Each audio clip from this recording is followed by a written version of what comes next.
On était conscient qu'il fallait faire cette capitalisation avant, mais le fait que on avait beaucoup de risques de récupération politique avant, et on a choisi de travailler en douceur, à la base. Certaines des organisations partenaires qui travaillent avec nous n'étaient pas encore légales.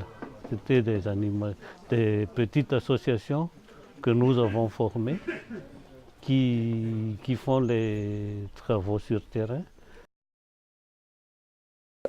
Avant qu'on ait ces coordinateurs, c'est ça peut-être qui a fait freiner un peu la capitalisation peut-être, parce qu'on n'avait pas une personne qui était vraiment sur place pour avoir un peu cette vision.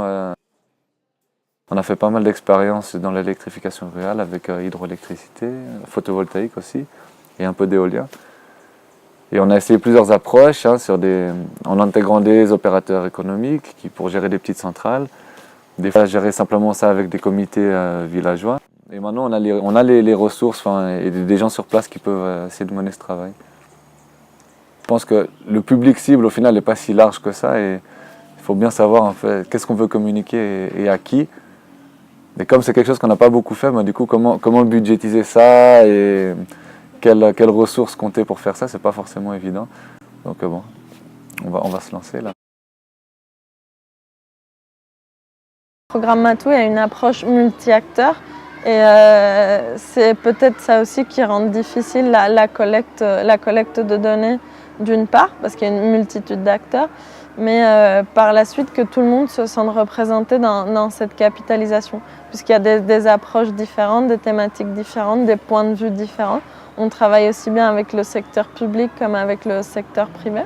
Donc c'est vraiment représenter tout le monde, que tout le monde soit d'accord. Pour tout ce qui est de la forme et de comment, on n'a pas encore d'idée sur ça, sur les supports et tout ça. On n'a pas encore d'idée. Ça peut être utile aussi pour l'équipe, afin que, dans une forme de formation interne pour l'équipe. Et si on a un document de capitalisation, ce sera facile pour les animateurs locaux d'expliquer ce qu'on fait. La question qu'on voulait intégrer, c'était vraiment sur une spécificité du CIAS qui est d'utiliser des technologies qui sont fabriquées localement et d'aller voir un peu tous les acteurs qui ont tenté ça à Madagascar, dans l'électrification surtout, et de voir qu'est-ce qui a marché, qu'est-ce qui n'a pas marché.